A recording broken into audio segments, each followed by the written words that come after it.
Schedule a Zoom with me at GCExperts.com/Zoom. So how you doing, Patrick? Good. How are you? Fantastic.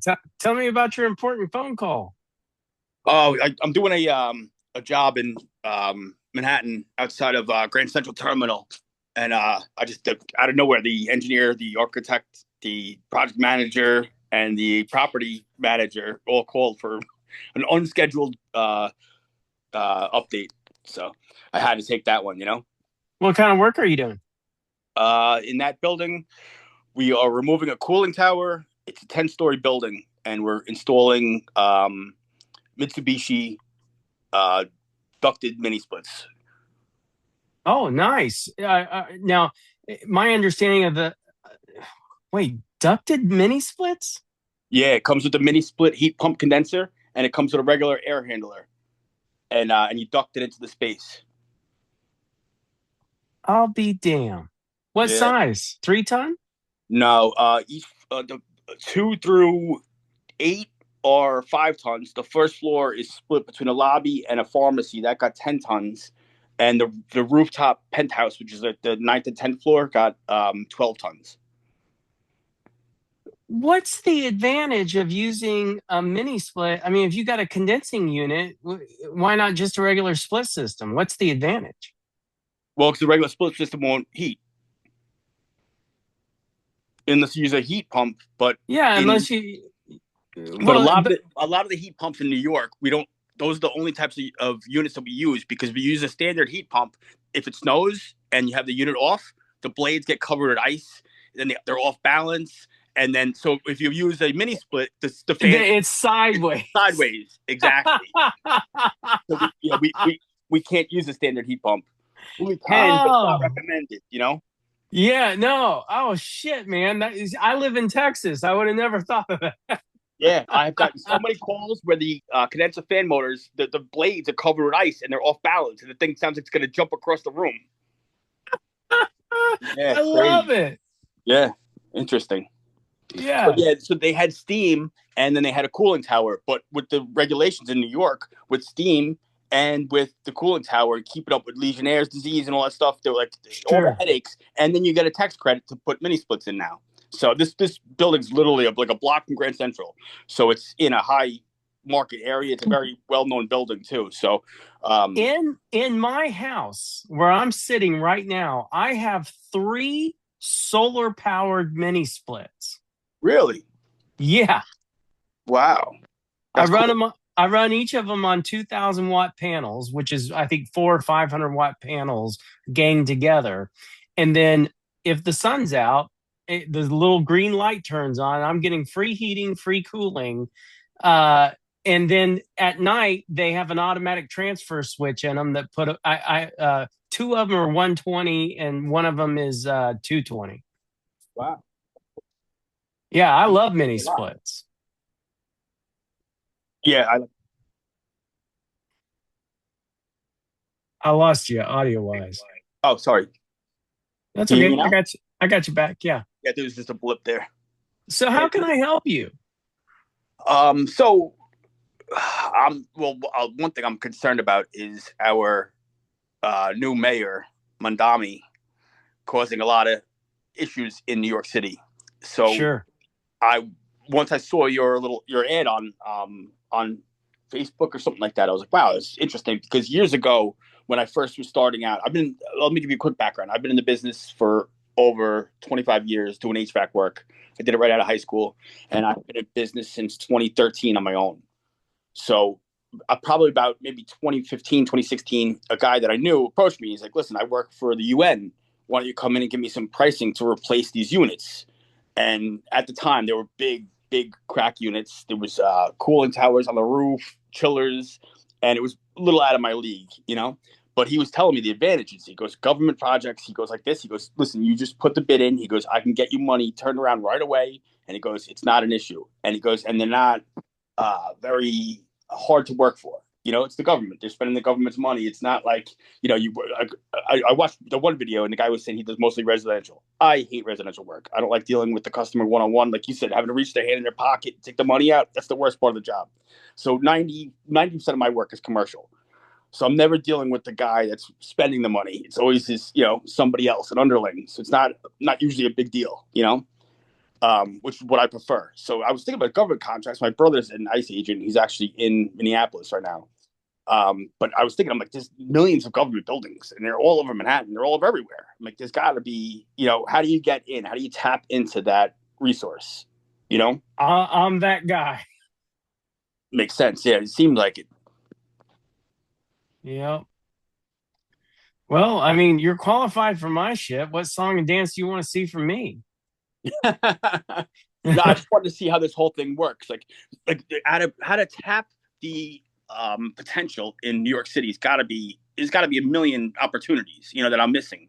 And I guess my couple of questions would be like requirements. Also, is it just like a regular bid that you submit? Okay, I'm going to blow your mind. Are you ready to have your mind blown? Yes. Okay. So, have you heard of a SAM registration? No. Okay.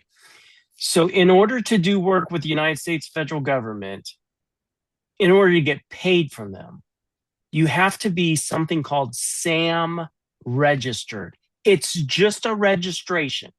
What your company name is, who you are, what your phone number is, what your address is. They want your bank account. So when they pay you, they can wire you the money. Okay. It's a registration. It's not a license. It's just a registration. Okay. Now, you and I are going to play a game. I'm going to give you the answer to the question before I ask you the question. Are you ready for the answer? Yes. The answer is SAM registration. You ready to play? Are you ready to play? Oh, absolutely. Yep. Okay. There's one thing and one thing only required to be a federal contractor, and that is a company. Okay, you failed. Dude, Patrick, I've had such high hopes for a guy from New York City. I'm going to give you the answer to the question before I ask you the question. The answer is SAM registration. Oh, I got you. Okay. You have to have that before you can, go into anything. No, that's the answer to the question that I'm about to ask you. There's one thing and one thing only required to be a federal contractor, and that is a SAM registration. So if you sell cake mix to the Navy so they can make cakes on ships, what do you need? SAM registration. If you sell bullets or aircraft parts or even construction goods and services, what do you need? SAM registration. Okay, That's now like, we're gonna. What was that movie? Something dogs. Yeah, War Dog. War Dogs. Yeah. Yep. Back in those days, that was FBO, Fed Biz Ops. They've changed it to SAM since that movie came out. But I've been around this business for 30 years. Before it was FBO, it was CCR, Central Contractors Registration. Just a brief history. But today, just another name, right? A different way they break it down. That's right. But today it's SAM. Okay. Now we're going to play the other part of the game. I'm going to give you 3 scenarios. Okay. Scenario number 1, the 5-ton heat pump HVAC rooftop unit, whatever, shall be replaced by a licensed HVAC company in the state of New York. That's scenario number 1. Now, that has nothing to do with the company that got the job. All they needed was a SAM. But they got to hire somebody like you to go replace the rooftop unit. Okay. Scenario number 2, the 5-ton HVAC blah, blah rooftop unit shall be replaced by a licensed HVAC guy. Well, now in that situation, scenario 2, any licensed HVAC guy from any state can go into New York and replace that unit. Understand that this is federal eminent domain property. There is no such thing as a state inspector going onto a federal job. Gotcha. Got it? Yep. But there's also no license in New York State for HVAC. Well, okay, transformer. No, The I got you. trans Yeah, no, no, the no, it makes sense. But transformer shall be replaced by a licensed electrician in the state of New York. yep, Okay, I don't give a shit what the widget is. Okay, yeah, okay. Scenario number three: the transformer shall be replaced. Period. That literally means you and I can go out there and replace the transformer on a Saturday. Again, it has nothing to do with the company that got the job. All they needed was a SAM registration. And that's how I can tell you that I've done $1 billion worth of work for the federal government. I have never had a license of any kind other than a driver's license. And I've done work everywhere, including the VA hospital down on 23rd in Manhattan. oh wow, okay, Okay. I know it well. Yep, Yep. the military is right across the street from it. Yep. Look, there's federal everywhere, and you Yeah, don't need a license of any kind to do it. So, yes, you might be replacing a cooling tower somewhere and putting in these mini splits. I've put in tons of mini splits for the Coast Guard, for the Air Force, all over the country. I got the job, but I didn't go do the work. I just hired a local guy like you to go do it. He charged me 10, 15,000. I charged the government 50, 60,000, and then I move on to the next job. That's how this shit works. And people seem to think that it's so complicated. Oh, it's all this federal fucking paperwork and all this shit. And yeah, there's a little bit of paperwork, but I can teach you how to do that. gotcha. So what's the whole like breakdown of our connection? You show us how to do it, but do the jobs go through you? No, I teach you how to fish. Oh, okay, Not only that, but I teach you in such a way that if I get hit by a bus tomorrow, you're still going to be okay. gotcha. But you also, I mean, as you know, you have my personal cell phone number. I told my team when we started GCExperts, excuse me, that all I want to do for the rest of my life is answer questions and solve problems on federal contracts. In your limited interactions with me, how hard was it to get a hold of me? Yeah, very easy. Very easy. Okay. So you have any questions or any problems on federal contracts? I can answer anything you want to know. Anything. Gotcha. So, your course, I think you said it's what is it like? 20 hours? It's somewhere between 25 and 30 hours. Oh, okay. I know you said 7 hours here, 7 hours there, or something, but I was Yeah. half I watching think it, doing invoices too. You know how it is. It was I, 8 o'clock last night, and I'm like trying to do multitask.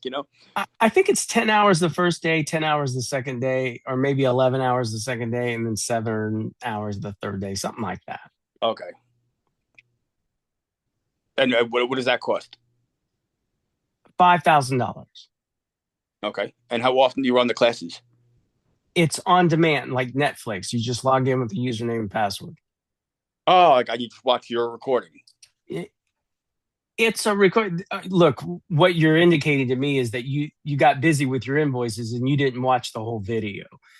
Did you at least get to the part that I talk about the 200 square foot tiny house? Yes. Okay, so what are your four options? I don't remember off the top of my head.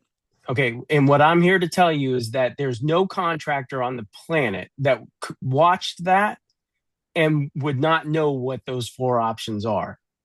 So that tells me that you did not watch that because, and this is really important. Let me explain this to you. The federal government operates through a rule book. It's called the Federal Acquisition Regulations. One of those federal acquisition regulations is called FAR 13.004. And I'm recording this, and I'm going to send you a copy of this when we're off the Zoom. That federal acquisition regulation, the very first sentence says that a quote is not an offer and consequently cannot be turned into a contract. Oh, okay. Now I remember. I have very bad ADHD. So a lot of the stuff I can't retain, but now I remember you saying yes. So they can't. You can put a quote for $100,000 and for a $50,000 job. They take it or they don't. It's not a legal binding contract. That's right, because option number 2 is that you can withdraw every bid you ever turned in. And Yeah, I if you did can watch it. withdraw, I just didn't remember it. okay, Refresh my memory. if you can withdraw every bid that you ever turned in, what is your risk for turning in a bid? 0. 0. There's nobody on the planet that is teaching this. You have to be a contractor to understand it. Yeah, no, it's absolutely true. I just didn't remember it off the top of my head but once you said that, I'm like, now I remember. Yes, absolutely. You submit 1,000 quotes, then no one's going to hold you liable to withstand or withhold that quote until it's a contract. That's exactly right. Yeah. And that's a game changer for somebody in the construction industry because I heard once Lady Gaga said this. This is a real quote. She said, every time that I release a song, I feel like I'm spreading my legs and showing the world my vagina. It's that personal. She said that. Wow, yeah. But when I heard that or came across that quote, I was thinking, every time I turn in a bid that somebody's going to see, I feel the same way. Yeah, you put a lot of time and energy into it. Yeah, like this is my soul. This is my brain. Here it is on paper. I agree, out in the 100%. world. And people don't realize you put in maybe 10, 20 bids a month, and they take a lot of time. It's your personal time, your personal everything goes into it. Your heart, your soul. That's right. That's why when I heard that quote, I was thinking, yeah, I totally get that. Yeah. And over my career, I turned in 20,000 bids. 20,000. Think about that. Yeah. So now take the risk out of putting in a number. Like that's a complete game changer to a guy who's estimating construction work. Yep. It's true. Yeah. I don't know if you heard, like in New York a few years ago, they got rid of gas.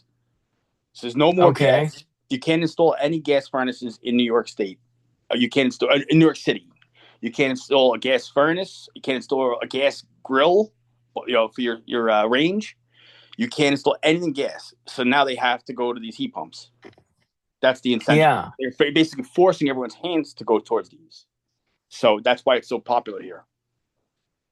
Well, that's not a bad idea to tie everything to the grid. Let me tell you a trick that I came across. A gas furnace, the squirrel cage runs on 120, even though the outside unit runs on 220. So what you can do, you know what an automatic transfer switch is? Yeah. They make an automatic transfer switch on Amazon. They sell one for $69. Have you heard about these battery generators that it's just a big battery with an inverter on top that puts out 120? No. Okay. So it's called EcoFlow. When we're done, you can go look that up. EcoFlow. They're Eco Cooling is the name of my company, so that works. Okay. So EcoFlow. Just look up their Delta series. For $300 or $400, you can buy a big battery. On top of it, it's built into one unit. It's got an inverter. It converts the 12 volts inside to 120 volts. Wow. And you plug it in, and it charges, but you can use it as a UPS. It's 1,000 watt hours. Okay. Wow. 1,000 watts for an hour, 1,000 watt hour. Mm-hmm. Okay. Now, what you could do is hook up an automatic transfer switch to the EcoFlow unit. And then the other side to shore power, the house. And then the load, you can put your air handler, the squirrel cage, the 120, onto the automatic transfer switch. So that if the power goes out, it automatically switches to the battery backup. And then if you have gas, you still have heat in your whole house. The squirrel cage is running off of the generator. That's right. On free. So that you're saving all that money. Once it shuts down, it's just running the thing off the generators. And that way, when the key kicks back on, the transfer switch will switch back on and keep heating. And your battery will charge back up. You can do this whole thing for $500 plus. Wow. If you go install it, you got to install it. But you could sell that in your business to anybody that's got a gas heater, a gas furnace. You can go in there and say, hey, look, if you're concerned about heat during the winter and there's a power outage, the gas doesn't stop. That's amazing. Yeah, the gas never shuts off. Yeah, that's nothing to do with the electric. And your pilot is lit. That's right. So you should be able to just pull the blower, should be able to kick in from the generator and still running like normal. If you charge, it would take you less than an hour to go install it. So if you charge $500 an hour, you could sell that for $1,000 right now to anybody who wants backup heat for their entire house during a power outage. Wow, that's cool. Yeah. Very interesting. I love stuff like that. Yeah. It's fucking genius. Delta flow. Cool. No, EcoFlow. Yeah, EcoFlow, you said Delta, right? It's the Delta unit that they make. They have several lines. You can look them up. But the Delta, I think it's called the Delta 2 on Amazon, is about $400, something like that. Wow. I own 10 of them. I've got them. I use them as UPSs. So if anything shuts off. Now, if you want to take this to the next level, or let me tell you about the next level, at my house, I've got something like 10,000 watts of solar, but I don't use it for feeding the grid. I use it for powering all my batteries around the house. And one of them is a Delta Pro 3. This is like a $2,000 battery, but it'll put out 2,000 watts. Okay. Wow. So I've got 4 circuits in my house that are tied into that. The TV, the coffee maker, the lazy boy, the little electric lazy boy, a couple of computers, just under 2,000 watts. Okay. And so that's all. That battery is always charged by solar, but it's also plugged into the wall. So if the power does go out, I've got those 4 circuits live and running. They never even know the power went out because it's UPS. Wow, that's cool. Yeah. Now this is even cooler. You know what generators are? Mm-hmm. Did you know that they have propane powered generators? I did know that. I worked on one last year. It's the first time. Okay. So I have a propane generator in my backyard that just uses regular 20-pound bottles of propane. It's connected to that battery inside the house with a special cable that they provide. If the power goes out and the solar can't keep up, the unit sends a signal to the generator and starts it automatically. Wow, that's cool. And then when the power gets full, it stops it. Shuts it off, right? Yeah, well, it'll know when it hits that certain level, right? That's right. You can set it in your phone. I have it to where if the battery gets down to 30%, charge it up to 100%. But you can charge it to 80%. You set whatever you want. Yeah. But that EcoFlow system that they have is fucking game changer. That's awesome. And I don't know why AC guys aren't out there reselling them to people as backup systems, because it's relatively cheap. Yeah, no, absolutely. It sounds great. I can't wait to look into it. It's amazing. So let's be sure. It was awesome talking to you. If you could send me those couple of points and stuff, let me review it, and then I'll get back if I have any questions or anything, and then, or if not, I'll just text you back, and we'll get back online and what the next steps are. Okay, Patrick, I'm here for you when you need me. Awesome. Thanks, Sean. I appreciate it, brother. Have a good night and a good weekend. Yep, you too. Bye-bye. Bye.